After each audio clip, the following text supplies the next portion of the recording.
Nous bénissons Dieu pour la chorale de la jeunesse qui est une grande bénédiction pour Alpha 40. Et Papa Danny, il faut maintenant que la chorale de la jeunesse commence à chanter le dimanche. Amen. Amen. Ça nous fait 5 chorales le dimanche et ça permet une rotation. Donc aujourd'hui, à la fin du message, je vais prier pour vous et vous allez commencer à chanter le dimanche. Amen. Ce que j'aime à la compassion, c'est qu'il y a toujours la relève. Amen. Je vais donner mon dernier enseignement sur comment prier efficacement aujourd'hui. Et à partir de la semaine prochaine, moi je vais seulement enseigner sur la puissance des bonnes œuvres et les fils de la maison vont enseigner sur comment prier efficacement. Je vous salue au nom de Jésus-Christ. Vous êtes forts. Je pensais que ce jeûne n'allait pas me faire maigrir, mais j'ai déjà perdu 3 kilos nettigés. Amen. Nous allons nous tenir debout. Nous allons lire 1 Roi 18, 30 à 39. 1 Roi 18, 30 à 39. Vous y êtes? Élie dit alors à tout le peuple, « Approchez-vous de moi. » Tout le peuple s'approcha de lui. Et Élie rétablit l'autel de l'Éternel qui avait été renversé. Il prit 12 pierres d'après le nombre des tribus des fils de Jacob, auxquelles l'Éternel avait dit, « Israël sera ton nom. » Et il bâtit avec ces pierres un autel au nom de l'Éternel. Il fit autour de l'autel un fossé de la capacité de 2 mesures de sémence. Il arrangea le bois, coupa le taureau par morceaux et le plaça sur le bois.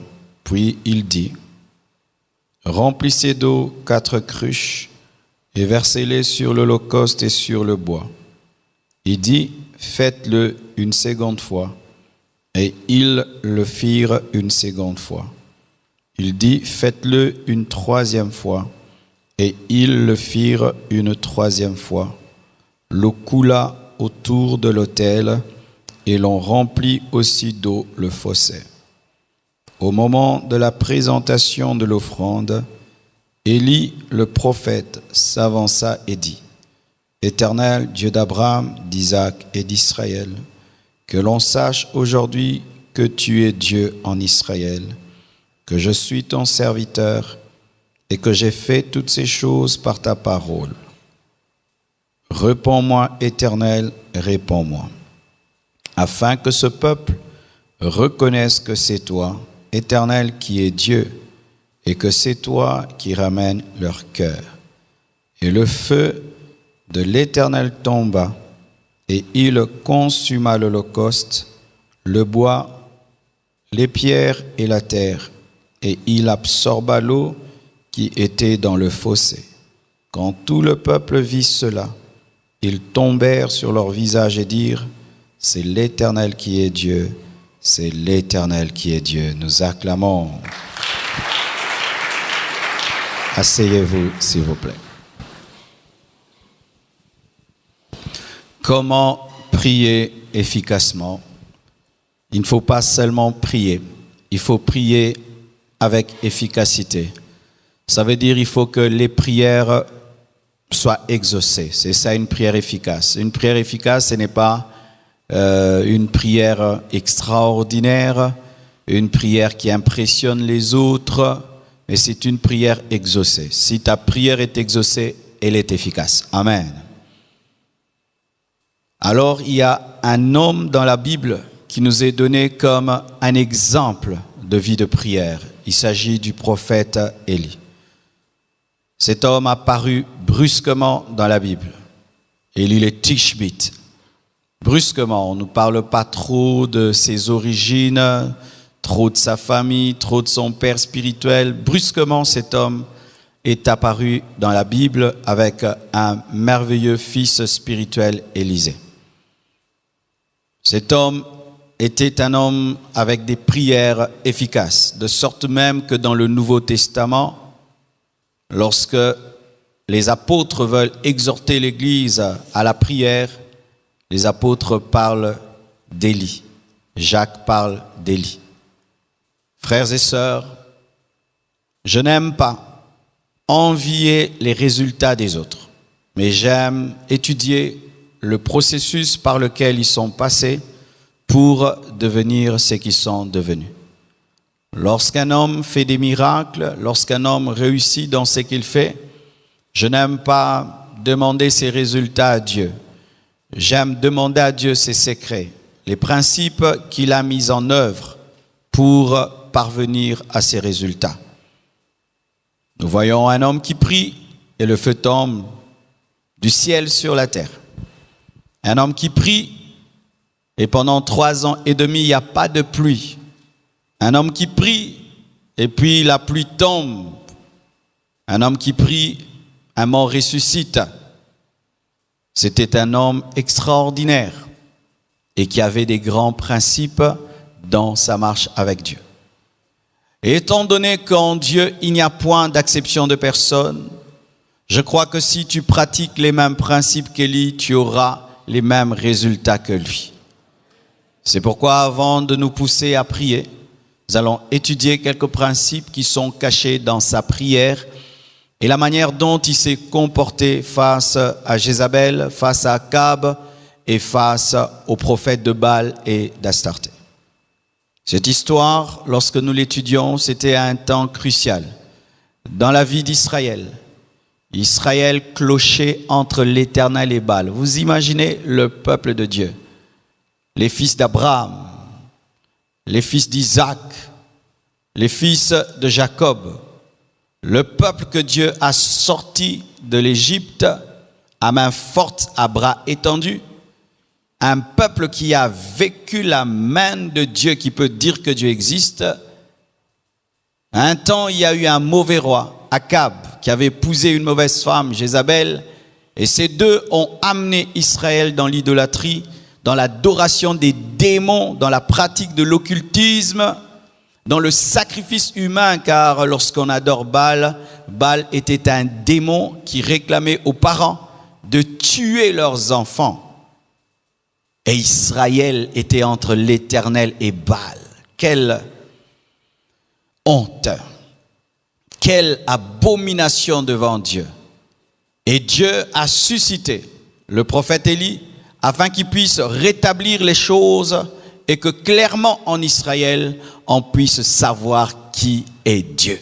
Amen. C'est alors qu'Élie va défier les prophètes de Baal et il va leur dire: le Dieu qui répondra par le feu sera le véritable Dieu. Et il a dit: chacun va faire une offrande et cette fois-ci nous n'allons pas allumer le feu, que le Dieu vivant réponde par le feu. Et pour révéler son assurance, il demande aux prophètes de Baal et d'Astarté, qui étaient plus nombreux que lui, de faire l'offrande en premier. Et la Bible nous dit que les prophètes de Baal et d'Astarté ont fait l'offrande, ils ont prié, rien n'est arrivé. Ils ont commencé à sauter, tourner, même se mortifier. Mais Baal ne répondait pas et Élie a commencé même à se moquer d'eux, leur disant: criez plus fort, peut-être qu'il est endormi ou il est occupé. Alléluia. Alors, lorsque c'était son tour, voici ce que Élie a fait. Il n'a pas directement prié. Et les choses qu'il a faites révèlent des grands principes lorsqu'on veut être exaucé. Pousser les hommes à prier sans leur enseigner la prière est une grande erreur. C'est comme donner à quelqu'un une voiture sans lui apprendre à conduire. Et voici ce que Élie va faire. Premier principe. Aujourd'hui, je vais enseigner 10 principes. Premier principe, l'unité et la réconciliation. Pourquoi je dis cela? lorsque vous lisez 1 Roi 18, verset 30, la Bible dit ceci. Élie dit alors à tout le peuple, approchez-vous de moi, et tout le peuple s'approcha de lui. L'unité et la réconciliation. Lorsque tu veux prier Dieu, vérifie l'unité. N'est-ce pas qu'il est écrit que si 2 ou 3 personnes s'accordent pour demander une chose, il faut s'accorder, il faut s'entendre. Certains couples, vous n'êtes pas exaucés parce que vous ne vous entendez pas. N'avez-vous pas remarqué que depuis que vous vous chamaillez, vos prières ne sont plus exaucées? Tu peux être un homme de prière, tu crains Dieu. Si tu ne t'entends pas avec ta femme, Dieu ne va pas exaucer tes prières. Tu peux être une femme de feu, tu ne t'entends pas avec ton mari, Dieu ne va pas exaucer tes prières. Et dans certaines familles, vous êtes dans une même maison, vous ne vous entendez pas, vous vous chamaillez, mais chacun prie beaucoup. Et vous faites un bilan, vous allez remarquer que vous n'avez pas des grands résultats. Parce que comment tu peux avoir un grand Dieu, mais toute ta vie, tu ne vis rien d'extraordinaire? Ah oui, il faut se poser de telles questions. Des fois, ce n'est que la clé, unité et réconciliation qui n'est pas respectée. Vous êtes en jeûne, vous avez des ennemis. Vous êtes en jeûne, vous êtes divisés. Vous vous chamaillez tout le temps, mais vous priez. Tu vas faire Alpha 40, mais tu vas en sortir sans aucun résultat. Il a approché le peuple. Ils se sont unis. Il y a eu l'unité et la réconciliation. Avant que le prophète ne prie, il a veillé à l'unité et à la réconciliation. Jésus-Christ a donné à ses disciples sa gloire pour qu'ils soient un. Et dans une église, lorsqu'on est unis, on peut faire des courtes prières et on est exaucé. Mais quand il y a la division, la rébellion dans une église, vous remarquez que la gloire de Dieu s'en va. Frères et sœurs, veillez toujours à l'unité, veillez toujours à la réconciliation. Lorsque tu as déjà expérimenté la puissance de la prière, tu dois devenir un homme faible, un homme qui arrange toujours. Je vois des chrétiens qui sont très rancuniers. C'est la preuve que tu ne connais pas la puissance de la prière. Un homme qui vit de la prière ne peut pas se permettre d'avoir de la rancune. Il fait vite pour arranger parce qu'il sait que ça risque de court-circuiter son système spirituel. Alléluia. Ainsi, il fait très vite pour arranger. Même s'il a tort ou il a raison, il arrange vite. Pourquoi? Il veut avoir un ciel ouvert. Si tu as fait 1 mois de rancune et de division, sache que tu as fait 1 mois d'inexaucement. Et si même tu as vécu quelques exaucements, sache que c'était les miettes de Dieu. Dieu t'a jeté des miettes. Il pouvait te donner plus que cela. Quand est-ce que je peux être en division avec quelqu'un? C'est lorsque ça ne dépend pas de moi. C'est-à-dire que tu t'es humilié, tu as fait le premier pas, mais la personne refuse. Elle veut rester dans son coin, elle ne veut pas. Là devant Dieu, tu es quitte. Mais il faudrait que tu fasses de tout ton mieux pour être en paix.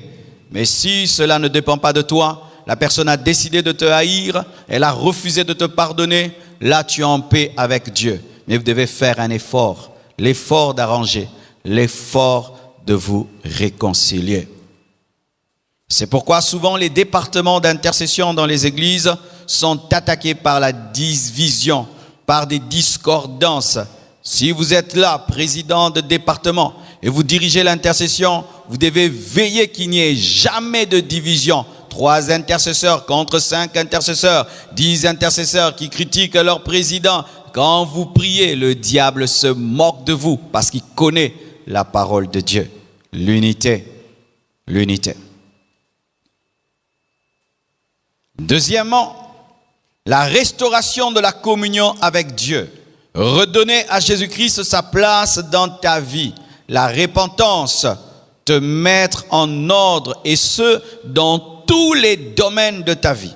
Pourquoi je le dis? La Bible dit toujours au verset 30, « Et Élie rétablit l'autel de l'Éternel qui avait été renversé. » Les Juifs avaient renversé l'autel de Dieu pour bâtir l'autel de Baal et l'autel d'Astarté. Il y avait un sacrilège en Israël et avant qu'il ne prie, il a d'abord rétabli l'autel de Dieu en Israël, redonné à l'Éternel sa place en Israël avant de prier.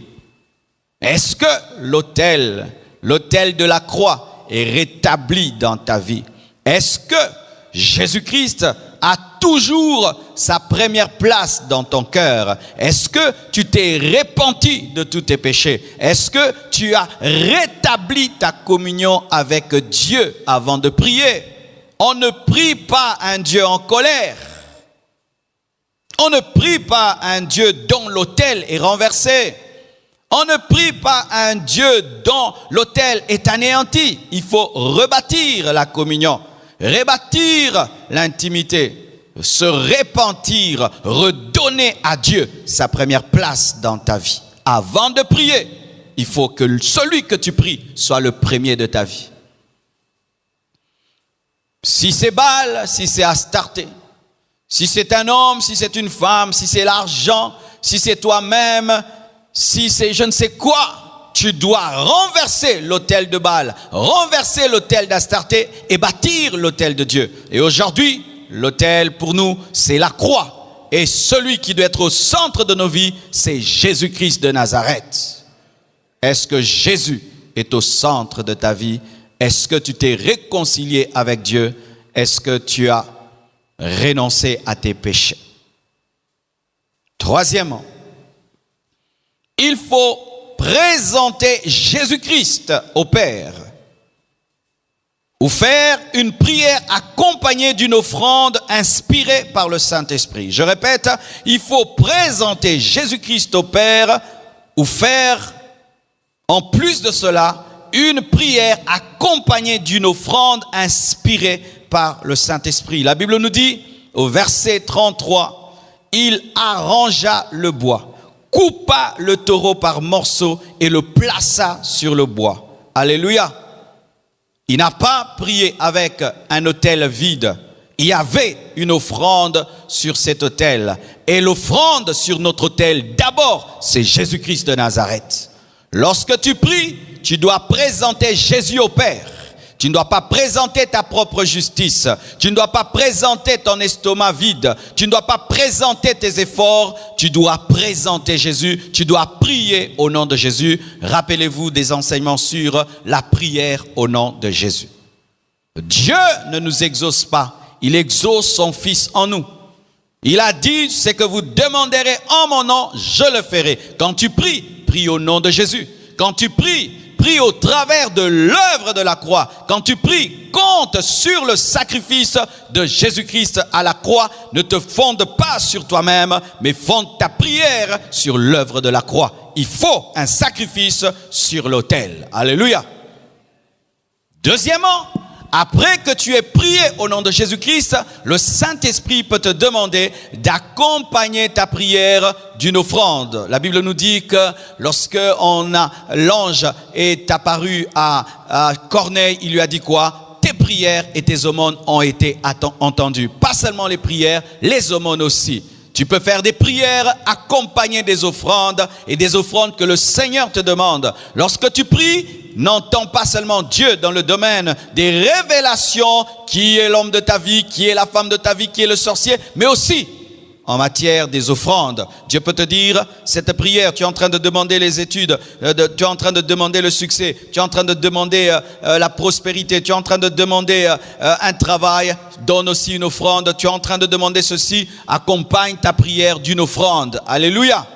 Il a prié avec une offrande. Et notre offrande, c'est Jésus-Christ. Mais l'Esprit de Dieu aussi peut te dire d'ajouter à Christ une offrande d'amour, une libéralité. Amen. Quatrièmement, il faut se donner soi-même. Il faut te donner toi-même. Jésus-Christ s'est donné. Il est l'offrande. Mais il y a aussi des libations. La Bible nous dit que lorsque Élie a établi l'autel, rétabli l'autel, il a mis l'offrande, mais en plus de l'offrande, il a demandé à Israël de verser 3 fois l'eau. Et cela, c'est la libation. C'est toi la libation. Jésus est le sacrifice principal, toi tu es l'eau. Tu dois te donner toi-même à Dieu. Dieu exauce la prière de celui qui s'est donné à lui-même. Et totalement. On ne dit pas qu'on a versé l'eau une fois, ni 2 fois, c'était 3 fois. Et l'homme a 3 parties. le corps, l'âme et l'esprit. Et Dieu te demande de l'aimer de tout ton corps, ton âme, ton esprit. Tu dois te donner totalement. Tu dois verser l'eau 3 fois. Alléluia. Tu dois te donner totalement. Et cette eau est versée sur l'offrande et ta vie, tu la donnes à celui qui a donné la sienne en premier. Offrez-vous pendant ce jeûne à Dieu. Donne ta vie à Dieu. Livre-toi totalement. Et pourquoi je dis que l'eau symbolise la vie? Sachez que Élie, cet Élie-là qui est en train d'invoquer le feu, il avait prié pour qu'il n'y ait pas la pluie.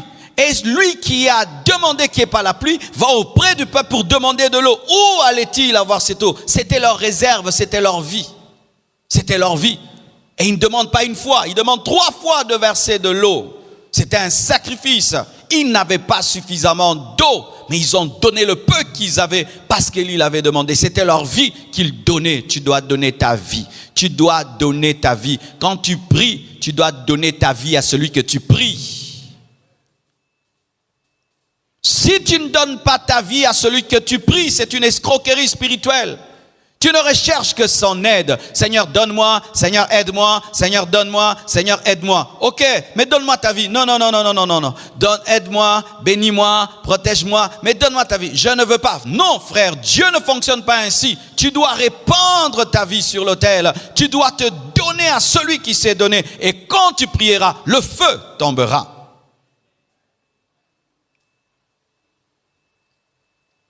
Cinquièmement, il faut connaître celui que tu pries. La Bible nous dit, au moment de la présentation de l'offrande, Élie le prophète s'avança et dit, Éternel Dieu d'Abraham, d'Isaac et d'Israël. Il savait à qui il s'adressait. Il ne priait pas en l'air, il ne priait pas un Dieu inconnu. Il savait que celui qu'il priait s'appelait l'Éternel, qu'il était le Dieu d'Abraham, d'Isaac et d'Israël. Il connaissait celui qu'il priait. Connais-tu celui que tu pries? La grandeur de la révélation que tu as va déterminer la grandeur de ton exaucement. Il y a des gens, pour eux, Dieu ne donne que le spirituel. Vous aurez le spirituel pendant cette retraite. Et d'autres, Dieu ne donne que le matériel. Vous n'aurez que le matériel. Mais d'autres croient que Dieu peut donner le spirituel et le matériel. Et vous aurez le spirituel et le matériel. Et certains, ils croient que Dieu est le Dieu qui donne la fourmi. Il te donnera la fourmi, mais d'autres croient que Dieu peut aussi donner l'éléphant. Et il te donnera un éléphant. Tout dépend de ta foi. Si tu crois que Dieu peut faire des grandes choses, il fera des grandes choses. Mais si tu crois que Dieu ne fait jamais des grandes choses, il n'en fera jamais. Frère, qui est ton Dieu? Quelle est la révélation de ton Dieu? Mon Dieu, c'est celui qui ne m'a jamais abandonné. Ça, c'est le nom de mon Dieu. Celui qui ne m'a jamais abandonné. Dieu ne m'a jamais abandonné. Jamais de jamais. Depuis que je suis chrétien, Dieu ne m'a jamais abandonné. Est-ce que tu as une révélation personnelle de Dieu? Quand tu dis Jéhovah Jireh, est-ce que tu as cette révélation? Jéhovah Shikenu, Adonai, Elohim, Eloheka. Est-ce que tu as une révélation personnelle de Dieu? Dieu d'Abraham, Dieu d'Isaac et de Jacob, éternel, celui qui n'a ni commencement ni fin. Il est en train de prier, celui qui n'a ni commencement ni fin. Il savait qu'il était là, présent. Quand il dit l'éternel, il savait qu'il n'était pas loin, qu'il était là. C'est pourquoi les prophètes de Baal criaient. Lui n'a pas crié parce que c'était l'Éternel. Il savait qu'il était là. Quelle est ta révélation de Dieu? Quelle intimité tu as avec Dieu? Quand tu pries, tu fais comme un perroquet, comme certains enfants qui viennent des fois dans nos cultes et qui voient comment nous prions. Et puis quand ils prient, ils font comme les parents, mais ils ne comprennent rien. Quand tu pries, est-ce que tu t'adresses vraiment à quelqu'un? Quand tu pries, est-ce que tu crois que Jésus-Christ est là? Quand tu pries, est-ce que tu crois que Jésus-Christ est ressuscité? Quand tu pries, est-ce que tu crois que ton Dieu est tout-puissant, qu'il est capable? Quand tu pries, est-ce que tu crois en sa fidélité? Quand tu pries, est-ce que tu crois qu'il est ton Père? Quelle est ta révélation? Éternel, Dieu d'Abraham, Dieu d'Isaac et de Jacob, donc le Dieu des alliances. Alléluia. Le Dieu des alliances, Dieu d'Isaac, Dieu de Jacob, Dieu d'Abraham. Il connaissait son Dieu. Il savait sur quoi il se tenait. Est-ce que tu sais sur quoi tu te tiens et sur qui tu te tiens et devant qui tu te trouves? Certains, votre manière de prier, on voit que tu ne traites pas Dieu comme un roi. Devant les autorités de ce monde, il faut voir comment tu es respectueux, hein? Mais à l'église, tu n'es pas respectueux, tu n'as aucune révérence dans ta manière de te tenir devant Dieu. Mais tu vois comment tu es à carreau devant les autorités de ce monde, comment tu es respectueux devant les autorités de ce monde. Mais quand il s'agit de Dieu, tu es négligent. Pourquoi? Ton Dieu est petit. Et comme il est petit, il fera des petites choses dans ta vie. Commence par respecter Dieu avant de réclamer des grandes choses. Commence par honorer Dieu avant de réclamer des grandes choses. Commence à le traiter comme un roi avant de te réclamer qu'il te traite comme un prince. Car s'il n'est pas roi, comment il va te traiter comme un prince? Il connaissait le Dieu qu'il priait. Et moi, je prie Jésus-Christ de Nazareth. Je prie Jésus-Christ de Nazareth. Je prie Jésus-Christ de Nazareth. Je prie Jésus-Christ de Nazareth qui est le chemin, la vérité et la vie. Il est le Fils de Dieu. Il est aussi Dieu, l'alpha et l'oméga. La clé qui ouvre le ciel, la porte du paradis. Alléluia. Il a reçu le nom qui est élevé au-dessus de tout autre nom. Et en son nom, tout genou fléchit au ciel, sur la terre et sous la terre. Est-ce que tu as la révélation de Jésus-Christ? Il faut connaître celui que tu pries. Sixièmement, il faut prier pour la gloire de Jésus-Christ. Il faut prier pour la gloire de Dieu. Il dit quoi? Que l'on sache aujourd'hui que tu es Dieu en Israël. Il avait une motivation pure. Il ne cherchait pas à démontrer qu'il est terrible, qu'il est terrible. Sa première motivation lorsqu'il invoquait le feu, ce n'était pas de prendre une photo pour la mettre sur Facebook, mais c'était pour qu'on sache que l'Éternel est Dieu. Des fois, mes frères, nous échouons seulement dans la motivation. Quand tu pries, Dieu te pose toujours une question. Pourquoi tu veux que je le fasse? Seigneur, utilise-moi puissamment. Pourquoi tu veux que je t'utilise puissamment? Seigneur, enrichis-moi. Pourquoi? Quelle est ma part dans ta richesse? Quelle est ma part dans ce miracle? Quelle est ma part dans cette onction? Quelle est ma part dans ce que tu me demandes? Que l'on sache que tu es Dieu. Il cherchait à rétablir l'honneur de Dieu. Purifiez vos motivations et Dieu vous exaucera. Ne tombez jamais dans la rivalité, dans la compétition. Si tu veux perdre la faveur de Dieu quand tu pries, commence à faire des choses par rivalité. Commence à demander des choses par compétition. Commence à demander des choses pour prouver aux autres. Commence à demander des choses pour ta propre gloire. Tout d'un coup, la grâce s'arrêtera parce que Dieu ne vient pas te glorifier, il vient se glorifier en toi. Il vient se glorifier en toi. Alléluia. C'est des fois délicat parce que autour de nous, les gens nous défient, les gens nous poussent à prouver des choses. Et des fois, tu peux tomber dans la chair dans ta manière de prier. Imagine, une femme a des enfants et puis te dit, toi, tu n'as pas d'enfants. Tu sais que tu peux aller prier seulement pour elle. Seigneur, donne-moi des enfants, je vais prouver à cette femme-là. Et ça, tu tombes dans le piège. Un homme de Dieu peut te défier. Oh, toi, je ne vois même pas des miracles dans ton ministère. Il n'y a pas de miracles. Toi, tu prêches seulement. Tu risques d'aller jeûner sur des montagnes seulement pour ces pasteurs-là. Tu as perdu ton temps. Et toi, là, tout le monde se marie. Et tu ne te maries pas. Tu risques de demander le mariage rien que pour prouver quelqu'un. Alléluia. Ne le faites pas. Faites tout pour la gloire de Dieu. Faites tout pour la gloire de Dieu. Que l'on sache que tu es Dieu. Que l'on sache que tu es Dieu. Amen. Et aussi, septièmement, tu dois connaître qui tu es. Que je suis ton serviteur. Et toi, tu es plus qu'un serviteur. Tu es plus qu'un ami. Tu es l'épouse du roi. Est-ce que tu crois ça? Dis, je suis la femme de Jésus-Christ. Dis, je suis la femme de Jésus-Christ. Tu es timide. Dis, je suis la femme de Jésus-Christ.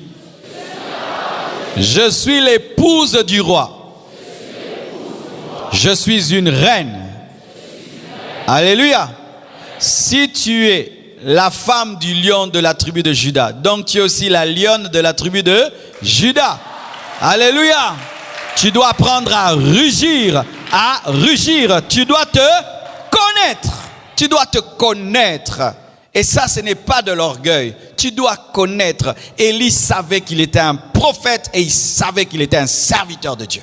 Il savait qu'il était différent des prophètes de Baal. Il savait que lui n'était pas prophète de Baal, qu'il n'était pas prophète d'Astarté. Et ce n'est pas un péché de dire, moi je ne suis pas un faux serviteur de Dieu. Amen. Hein? Si tu sais que tu n'es pas un faux serviteur de Dieu, dis-le. Je ne suis pas un faux serviteur de Dieu. Lorsqu'on a dit aux apôtres qu'ils étaient ivres de vin, ils ont dit qu'ils n'étaient pas ivres de vin. Ils ont dit qu'ils étaient remplis du Saint-Esprit. Défends qui tu es. Et tu dois savoir qui tu es. Et quand tu te tiens devant Dieu, tu sais que tu es co-héritier avec Christ. Tu es adopté par Dieu. Et tu es digne de prier et de dire Père, parce que Dieu est devenu ton Père depuis que tu as cru en son Fils. Tu ne te tiens pas devant Dieu en train de mendier, mais tu te tiens devant Papa. Devant Papa. Devant Papa. Est-ce qu'il y a des enfants de Dieu en ce lieu? Nous ne sommes pas venus mendier, nous ne sommes pas venus mendier, nous sommes venus prendre la nourriture qui est à nous. Nous sommes venus prendre le pain des enfants, le pain des fils, le pain qui est sur la table. Arrête de prier Dieu comme si tu étais un esclave. Arrête. Il y a certains chrétiens qui croient que Dieu est le père d'autres chrétiens. Je vais te troubler. Souvent j'entends ces choses-là. Oh, pasteur, que ton Dieu. Oh, que ton Dieu. C'est comme si Chiffra dit au oracle, oracle, ton papa. Que ton papa soit le mien, oracle, que ton papa soit le mien. Est-ce que Chiffra a déjà dit ça? Mais il y a des chrétiens qui disent à d'autres chrétiens que ton Dieu soit le mien. Oh, vraiment? Mais moi, j'ai quel Dieu? J'ai Jésus. Si tu as Jésus, nous avons le même Dieu. Mais il y a des chrétiens qui pensent que certains chrétiens ont un autre Jésus qu'eux. Un Jésus en couleur. Non, tu as le même Jésus que moi. Tu as le même Jésus que moi. Tu as le même Jésus que moi. Tu as le même Jésus que moi. Si tu vis dans la foi et dans la sainteté, Dieu t'exauce comme il m'exauce. Je n'ai pas un super Saint-Esprit, mais j'ai une onction supérieure. C'est différent. Le Saint-Esprit, nous l'avons tous. Mais l'onction, il y a des différences dans l'onction selon le travail que tu fais dans l'église. Alléluia. Mais certains chrétiens, à cause de la différence dans l'onction, pensent qu'il y a une différence de Dieu. Non, c'est le même Dieu, c'est le même Papa. Mais je peux confier au oracle telle chose que je n'ai pas confié à Chiffra. Pourquoi? Parce qu'il est plus mature. Mais c'est le même Papa. Alléluia. Tu n'es pas venu quémander l'exaucement. C'est ton droit d'être exaucé. Quand tu es un enfant de Dieu, c'est ton droit d'être exaucé. C'est ton droit d'être béni. Tu sais ça? Être béni dans la vie chrétienne, ce n'est pas un accident. C'est la vie chrétienne normale. Mes frères, être exaucé, ce n'est pas quelque chose d'extraordinaire dans la vie chrétienne. C'est la vie chrétienne normale. Jésus était toujours exaucé. Et tel il est, tel nous sommes. Voir des miracles, ce n'est pas extraordinaire. C'est la vie chrétienne normale. Vous n'êtes pas venus quémander l'exaucement. Si tu es fils, c'est ton droit. Et d'ailleurs, des fois avant même que tu ne demandes, Dieu te donne. Vrai ou faux? Alléluia. Tu dois savoir qui tu es. Avoir de l'assurance. Et des fois, tu peux connaître l'assurance d'un chrétien lorsqu'il prie. Tu peux savoir que celui-ci, il sait qu'il est fils. Celui-ci sait qu'il est. Et celui-là, il ne sait pas. Et des fois, il y a des prières compliquées qui cachent beaucoup d'incrédulité. Alléluia. Si je veux demander, par exemple, que Dieu guérisse quelqu'un, je ne vais pas me compliquer la tâche. Je vais dire, Père, au nom de Jésus, guéris-le. Amen. Qu'est-ce que je vais encore dire? Seigneur, Seigneur, alléluia. Alléluia, Seigneur, Seigneur, Seigneur. Il a trop souffert, je sais. Ça fait 10 ans. Dieu le sait d'ailleurs mieux que moi. Tu dois connaître qui tu es. Et tu dois connaître ta destinée. Tu dois connaître les promesses qui sont sur toi. Et je t'assure, quand tu es un chrétien, tu n'es pas n'importe qui. Tu es la personne la plus privilégiée sur la terre, si tu ne le sais pas. Si tu n'étais pas sur cette terre, ce monde serait déjà détruit car tu es la lumière du monde et tu es le sel de la terre. Je dis tu es la lumière du monde et tu es le sel de la terre. Tu es la lumière du monde et tu es le sel de la terre. ta famille est bénie à cause de toi. Et je dis toujours ceci, si Joseph dans la maison de Potiphar a attiré la bénédiction, toi tu es plus que Joseph parce que toi tu jouis d'une alliance supérieure et ta présence dans ta famille apportera la bénédiction et la vie au nom de Jésus-Christ de Nazareth. Tu dois connaître qui tu es et prie avec assurance et demande des grandes choses. Demande des grandes choses. Et aussi, il faut prier selon la volonté parfaite de Dieu.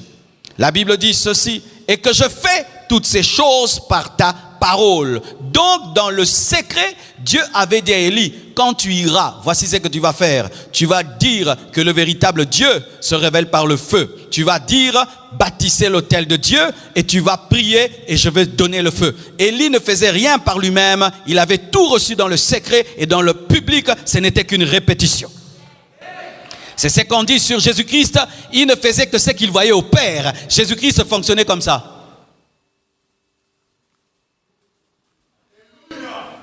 Alléluia. Il regardait le ciel et il faisait sur la terre. Même le tabernacle de Moïse, c'était quoi? L'image du ciel. Si tu veux être exaucé, regarde le ciel et prie. Regarde le ciel et fais. Regarde le ciel et fais. Alléluia. Avant de prier sur la terre, entre au ciel et reçois les prières du ciel et fais-les sur la terre. Alléluia. Que Dieu te donne la sensibilité spirituelle afin que tu puisses capter la volonté de Dieu et qu'il puisse te dire ce que tu dois faire. Vous savez, quand j'étais assis là, il m'a dit que je prierai pour vous. Je ne l'ai pas dit pour le dire. Il m'a dit quand tu finiras le message, tu vas prier pour ces jeunes. Et je vais seulement obéir et je sais que le feu de Dieu va tomber sur vous. C'est tout. Je ne fais que la répétition. Quand tu demandes une chose, tu dois te rassurer qu'elle est conforme à la volonté de Dieu parce que Dieu ne fait que ce qui est sa volonté. Tu ne peux amener Dieu en dehors de sa volonté. C'est pourquoi des fois, tu peux maudire quelqu'un, Dieu ne le maudit pas parce qu'il voulait que tu le bénisses. Et des fois, tu peux bénir quelqu'un, Dieu ne le bénit pas parce que Dieu voulait que tu le maudisses.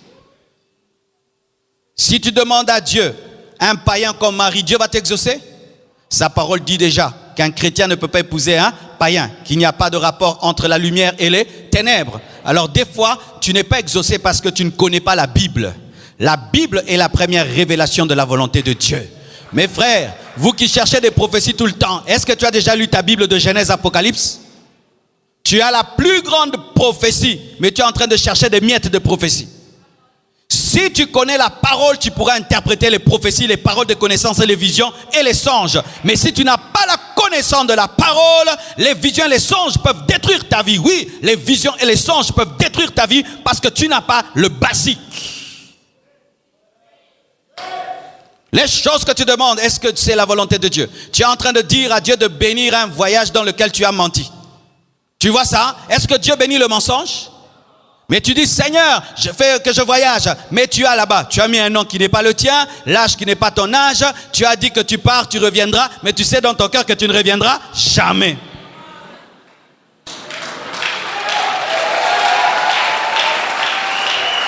Oh, esprit de blocage, esprit de blocage, esprit de RDC. Tu n'as pas un esprit de blocage, tu as un esprit de mensonge. Et c'est toi le menteur.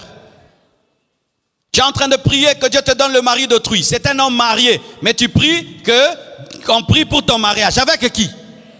Avec qui? Avec un mari d'autrui? Avec un mari d'autrui, Dieu devient un voleur? Dieu n'est pas un voleur. Dieu n'est pas un voleur. Tu fais un business de vol et tu pries que Dieu bénisse un business de vol. Est-ce que Dieu peut bénir le vol? Oh Seigneur, protège-moi. Qui te protège de quoi? Tu es en faute. Vous priez, mais vous n'êtes pas exaucé parce que vous ne priez pas conformément à la parole de Dieu. Vous ne connaissez pas la parole et vous demandez des choses selon votre chair, votre désir, votre volonté. Et quand cela n'arrive pas, oh Dieu m'a déçu. Est-ce que Dieu t'avait promis pour te décevoir? Amen.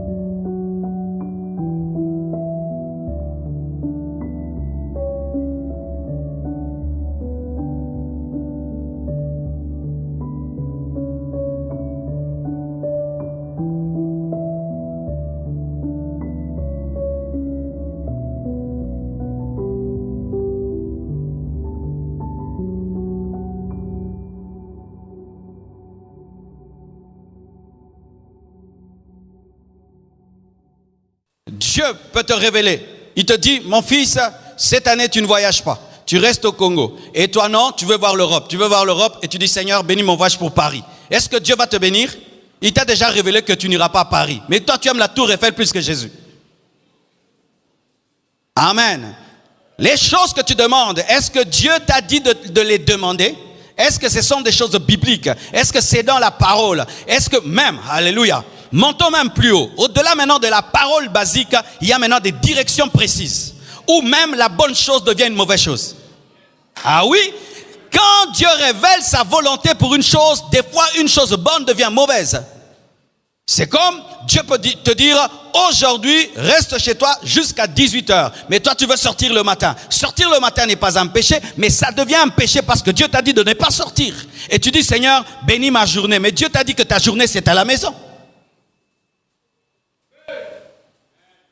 Lorsqu'il a demandé le feu, c'est parce que Dieu lui avait dit, tu vas demander le feu. Et si Dieu lui avait dit, tu vas demander la pluie, il allait dire, le véritable Dieu répondra par la pluie. Pourquoi même certains, même quand ils font des services de puissance, ils ne voient pas la main de Dieu? C'est parce que tu veux que le Saint-Esprit devienne ton esclave. Va à droite, va à gauche, alors que lui veut rester sur place.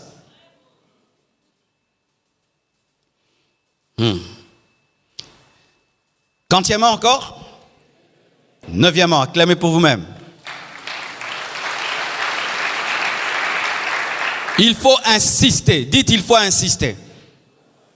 Au verset 37, la Bible dit, réponds-moi éternel, réponds-moi. Réponds-moi éternel, réponds-moi. Il n'a pas dit, réponds-moi. Mais il a dit, réponds-moi éternel, réponds-moi. Il pouvait dire, réponds-moi. Mais il a dit, réponds-moi éternel, réponds-moi. Et lorsque vous étudiez Élie était un homme très déterminé, très assidu. Vous voyez, lorsqu'il a demandé que la pluie tombe, il a prié 7 fois. 7 fois, il a prié. C'était un homme déterminé. C'était un homme qui ne lâchait pas facilement. Frère, je vais te dire la vérité. Il y a des choses que tu demanderas, Dieu les donnera directement. Mais il y a d'autres, tu devras insister. Et pas parce qu'il y a un démon. Des fois même, c'est vrai, il y a des puissants des ténèbres qui peuvent s'y opposer, comme cela est arrivé avec Daniel. Mais des fois, c'est Dieu seulement qui veut tester ta détermination. Vous voyez, lorsque Bartimée était en train de crier, Jésus-Christ l'entendait, mais il a laissé crier davantage. Alléluia. Il a entendu dès la première fois, mais il voulait savoir s'il le voulait vraiment. Et des fois, quand tu pries, Dieu veut tester si vraiment tu le veux. Je me souviens au début de ma vie chrétienne, je faisais des choses terribles. J'entrais dans la prière et je disais, Dieu, aujourd'hui je ne vais pas sortir d'ici si tu ne me parles pas. Qui a déjà fait ça? Et puis j'entrais. Seigneur, aujourd'hui, si tu ne me parles pas, je ne lâche pas. 1 heure, il ne parle pas. 2 heures, il ne parle pas. Je commence à regarder la montre. 3 heures. Ah. Ok, comme tu veux. Mais quand j'ai lu l'histoire d'Heidi Nabala, je me suis vraiment repenti. Heidi Nabala, quand il a lu la parole de Dieu, il s'est rendu compte que Dieu pouvait faire aujourd'hui les miracles qu'il a fait hier. Il est allé dans une grotte prier. Et il a dit, je vais jeûner jusqu'à ce que Jésus m'apparaisse. Et Heidi Nabal est entré dans cette grotte. Il a commencé à prier. Il était faible, fatigué comme tout. Et il a dit, si je vais mourir, je mourrai. Mais je ne peux pas servir Dieu sans puissance. Jésus doit m'apparaître. Et Jésus lui est apparu. Et cet homme, Dieu l'a utilisé, je vous assure. C'est parce que nous, les Congolais, on ne parle pas trop. Mais peut-être que Dieu l'a utilisé même plus que tous ces grands hommes de Dieu américains dont vous entendez parler. C'était extraordinaire. Il était même devenu un paralytique, mais même assis sur une chaise roulante, il disait à d'autres paralytiques de marcher. Et lui n'avait même pas besoin de chorale, non. Il parlait en swahili, pas de français, pas de lingala. Et un message très simple. Et lui, quand il tenait les croisades, vous savez ce qu'il faisait? On mettait devant lui les paralytiques. Les premières personnes, c'était des paralytiques, vraiment là, et des vrais, après des personnes normales. Tu t'imagines, tu es en train de prêcher là, tu vois 1000. Et il finissait et puis il dit, Kwa jina la Yesu, Musimame, Musimame. Et les gens commencent à sauter. Et le prix, c'était quoi? L'insistance. Tu pries, mais tu n'es pas déterminé, c'est ça ton problème. Tu lâches vite. Tu quittes une requête pour une autre. Pendant un temps, tu demandes telle chose. Quand ça n'arrive pas, tu lâches. Et tu pries, ça n'arrive pas, tu lâches. Et tu as beaucoup de chantiers spirituels. Ouais. Tu disais, moi je vais demander à Dieu le don de parole de connaissance. Tu demandes pendant 1 mois, tu lâches. Maintenant la prophétie, 1 mois, tu lâches. Cette fois-ci, va jusqu'au bout. Va jusqu'au bout, va jusqu'au bout. Insiste, insiste, demande, cherche, frappe, frappe, frappe, frappe, frappe, frappe, frappe, frappe. Frappe, sois comme Jacob. Je ne te lâcherai pas si tu ne me bénis pas. Il a tenu l'ange jusqu'à ce qu'il ait été béni. Prie avec détermination. Et quand tu pries avec détermination, tu n'écoutes pas ta chair. Vous savez qu'au départ, lorsqu'on prie, la chair nous dérange. Tu es distrait au début de la prière. Il y a beaucoup de pensées qui te dérangent. Tu es faible, tu sens que tu as faim. Tu as même envie d'arrêter le jeûne. Mais quelqu'un qui est déterminé, il continue, il continue. Et puis tout d'un coup, le feu commence à venir. La puissance commence à venir. La puissance commence à venir. Et puis tu ne sens plus le temps passer. Mais tu dois être déterminé. Je ne te mentirai pas. Prier, ce n'est pas toujours facile. Ce n'est pas toujours facile de prier.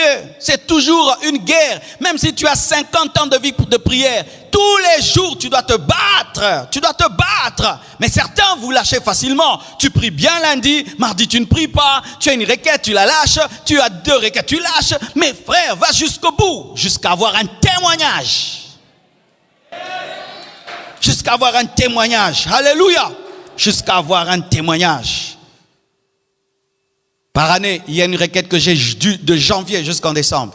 Le nombre de fidèles que j'ai demandé à Dieu. Cette année, j'avais demandé 8000 fidèles. L'Esprit de Dieu m'avait dirigé à ça. Et j'ai demandé. Et le diable, il est venu me perturber. Il m'a dit, quand on a confiné les églises, il m'a dit, hé Marcelo, ça ne va pas arriver. Les églises ont fermé. Ça ne va pas marcher. Ça ne va pas marcher. Parce que chaque année, ce que je demande arrive. Toujours. Et puis il m'a dit, cette fois-ci, ça ne marche pas. Et Dieu m'a dit, prêche de tout ton cœur dans le confinement. Donne-toi à prêcher comme si l'église était pleine. Et on a prêché de tout notre cœur. Et les gens étaient touchés sur Internet. Ils ont été touchés sur Métanoïa. Et quand on a ouvert l'église, il y a eu, je crois, 1500 personnes qui se sont ajoutées de par les médias.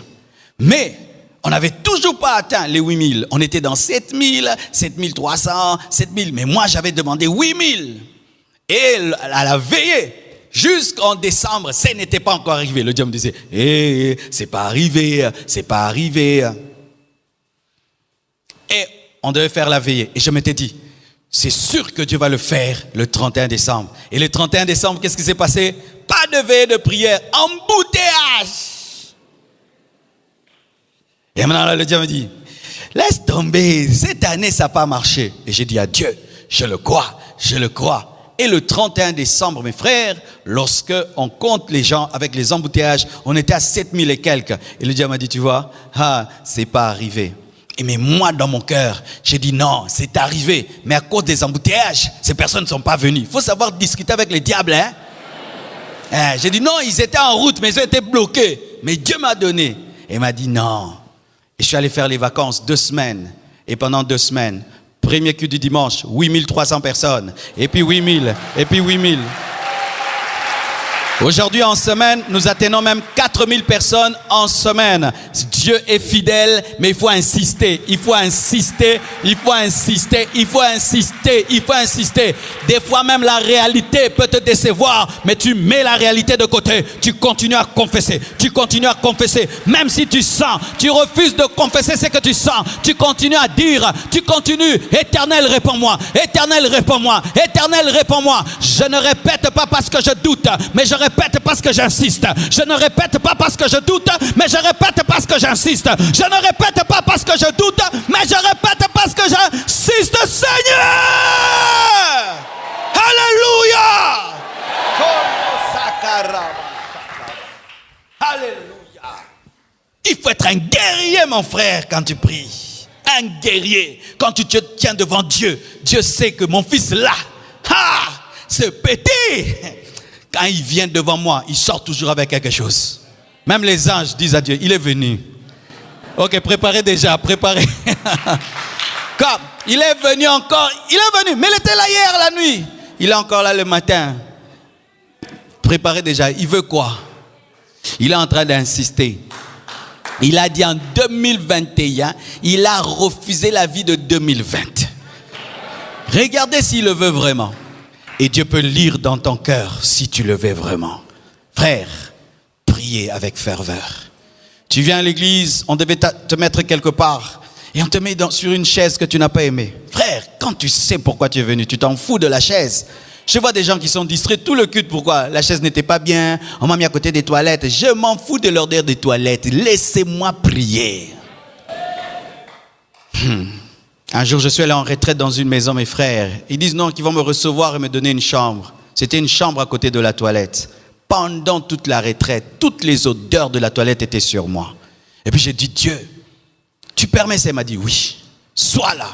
Et ça m'avait donné la rage de réussir dans la vie. Aujourd'hui, je peux décider d'aller en retraite où je veux. Où je veux. Dans n'importe quelle chambre, je vais aller. Mais où j'ai eu la colère à côté de la toilette. Béni soit Dieu pour les choses qui t'énervent. Ce sont les fouets qui permettent au cheval d'aller plus vite. Alléluia. Lorsqu'il y a Pénina, je t'assure que Anne va enfanter. Et béni soit Dieu pour les choses qui te mettent en colère, qui t'énervent, qui te révèlent ta réalité. C'est pour te pousser à insister. 10e, il faut avoir un but spirituel, même derrière des choses matérielles. La repentance, l'adoration, les actions de grâce, la gloire de Dieu, le réveil. Écoutez la prière d'Élie, il dit, afin que ce peuple reconnaisse que c'est toi, Éternel, qui es Dieu, et que c'est toi qui ramènes leur cœur. Tout ce qu'ils demandaient là, que le feu tombe, tout ce qu'ils demandaient, que la puissance de Dieu se manifeste, la seule chose qu'ils recherchaient, que l'on sache que l'Éternel est Dieu et qui ramène les cœurs. Ils voulaient qu'Israël revienne à l'Éternel. Ils voulaient qu'Israël abandonne Baal et Astarté. Le feu n'avait pas comme but de glorifier Élie. Le feu n'était pas seulement descendu pour un spectacle, mais le feu était venu pour la repentance. Les vrais miracles amènent à la repentance. Dieu ne peut pas faire marcher un paralytique pour le faire marcher. Quand un paralytique marche, c'est pour amener l'incrédule à croire. Quand Dieu te bénit, c'est pour amener l'incrédule à dire Dieu bénit. Amen. Je t'assure, si tu es bien habillé, tu as une belle voiture, mais ce n'est pas pour la gloire de Dieu, ça ne sert à rien. Alléluia. Si tu réussis dans tes études, mais ça ne glorifie pas Dieu, ça ne sert à rien. Nous avons de la valeur et de l'utilité dans le royaume de Dieu lorsque ce que Dieu nous donne amène les hommes à croire en Dieu. Devenez des panneaux publicitaires de Jésus. Qu'au travers de vous, les païens puissent se repentir, que les gens puissent respecter Dieu, qu'ils puissent dire Dieu bénit, Dieu existe, Dieu exauce. Amen. Que l'on sache que tu es Dieu et que c'est toi qui ramènes leur cœur, pas moi, mais toi. Ensuite, vous voulez dire, Seigneur, j'aimerais qu'au travers de ce miracle, tu ramènes Israël à toi. En soi, c'est un miracle pour la repentance. Ne cherchez pas la puissance pour la puissance. Recherchez la puissance pour des raisons spirituelles. Amen. Et la Bible dit ceci. L'exaucement vint. Et le feu de l'Éternel tomba. Et il consuma l'holocauste, le bois, les pierres et la terre. Il absorba l'eau qui était dans le fossé. Quand tout le peuple vit cela, comme Élie l'avait demandé, ils tombèrent sur leur visage et dirent, c'est l'Éternel qui est Dieu, c'est l'Éternel qui est Dieu. Il a été exaucé. Oh, alléluia. Étudions un peu cet exaucement. Il a demandé que le feu tombe et le feu est tombé. Et il a demandé que ce soit un miracle qui glorifie Dieu. Et Israël a adoré Dieu. Ils sont tombés sur leur visage. Et il a voulu que ce soit un miracle qui amène à la repentance. Et ils ont dit, c'est l'Éternel qui est Dieu. C'est l'Éternel qui est Dieu. En plus, il a coupé les têtes des prophètes de Baal. Je me suis toujours posé cette question. Comment il a pu couper leurs têtes? Lui qui était un vieillard. Ils étaient paralysés. Comment on peut couper la tête d'un? Tu ne fuis pas. Ils sont en 850, ils attendent. Dieu va te donner un miracle paralysant. Un miracle paralysant, paralysant. C'est-à-dire Dieu agit dans ta vie, les gens font...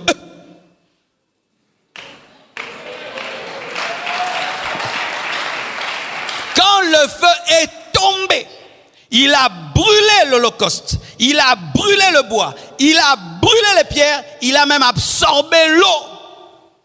Quand les prophètes de Baal ont vu ça, ils sont restés, mana, mana, qu'est-ce que c'est? Quand on dit man, c'est qu'est-ce que c'est? Dieu te donnera un exaucement, qu'est-ce que c'est? Un exaucement, qu'est-ce que c'est? Ça, c'est quoi? Ça, c'est quoi? Je crois que Dieu étonne encore aujourd'hui. Je crois que Dieu étonne encore aujourd'hui. Et que le feu de Dieu tombe sur ta vie. Qu'il consume le bois, qu'il consume l'offrande, qu'il consume les pierres, qu'il absorbe l'eau et que les gens soient tétanisés par ce que Dieu va faire dans ta vie. Et qu'ils puissent dire, mana, mana, qu'est-ce que c'est? Mana, mana, qu'est-ce que c'est? Nous n'avons jamais vu une telle chose. Mana, mana, qu'est-ce que c'est? Et qu'au travers de ce que Dieu fera dans ta vie, que ta famille se répande, que ton quartier se répande, que tes amis se répandent, que les gens viennent à lui et puissent l'adorer, qu'au travers de ton exaucement, qu'il y ait des louanges, des actions de grâce, de l'adoration. Je prie, Seigneur, que tu fasses de moi un motivateur d'adoration, un propulseur d'adoration, qu'au travers de ma vie, des hommes puissent chanter, puissent dire Dieu est fidèle, Dieu est capable, Dieu ne ment jamais. Frère, Dieu veut t'utiliser pour amener des hommes à tomber sur leur visage, pour l'adorer, à se convertir, à se repentir. Lorsque tu tiendras ton bébé, ton médecin va se repentir. Lorsque tu tiendras ton bébé, ton médecin va se repentir. Lorsque tu tiendras ton bébé, ton médecin va se repentir. Lorsque tu tiendras ton bébé, ton médecin va se repentir. Mana, mana, qu'est-ce que c'est? Alléluia! Alléluia! Oh, je le crois et je le crois. Je crois que le ciel est disponible pour envoyer le feu. Je crois que Dieu est un Dieu de défis. Frères et sœurs, les prophètes de Baal ne peuvent rien faire. Lorsque le serviteur de l'Éternel est là, Baal faisait des miracles. Mais ce jour-là, Dieu lui a dit, stop, tu ne fais rien aujourd'hui. Aujourd'hui, je vais te démontrer que je suis ton supérieur. En toi, tu as celui qui est plus que le diable. La Bible dit que celui qui est en nous est plus fort que celui qui est dans le monde. Celui qui est en nous est plus fort que celui qui est dans le monde. Celui qui est en nous est plus fort que celui qui est dans le monde. Celui qui est en nous est plus fort que celui qui est dans le monde. Alléluia. Alléluia. Alléluia. Alléluia. Oh, gloire à Dieu. Je sens la présence du Saint-Esprit. Oh,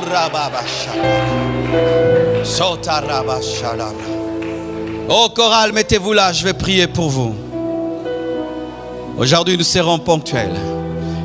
Et connecte-toi à l'onction qui va couler sur la chorale. Car l'onction fonctionne comme l'électricité. N'aie pas des isolants spirituels. Et tu seras contaminé. Soyez debout, soyez debout.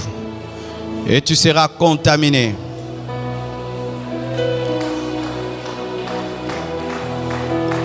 Cette chorale est déjà un signe prophétique de l'élévation. Ils sont venus dans cette retraite comme la chorale de la jeunesse. Mais ils sortiront de cette retraite comme la chorale de l'église, la chorale du dimanche. Il y a une onction d'élévation dans cette retraite. Et sois connecté à cela. Et tu seras élevé au travail, élevé dans tes études, élevé dans ta famille, élevé au-dessus de tes amis, élevé parmi tes semblables. Si tu crois, cela va t'arriver. Tu vas le vivre, tu vas l'expérimenter. La grâce va te distinguer. La grâce va te distinguer. On saura que ça c'est Élie et ça c'est un prophète de Baal. Dieu va te distinguer. Dieu va te distinguer. Dieu va démontrer que tu le sers. Dieu va démontrer que tu le sers. Dieu va démontrer que tu le sers. Je dis Dieu va démontrer que tu le sers. Dieu va démontrer que tu le sers. Levez la main. Levez les mains.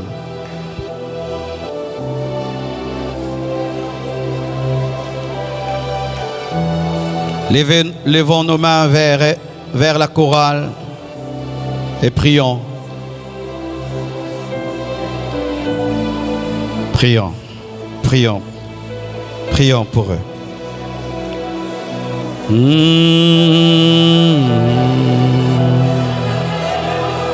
Mmh.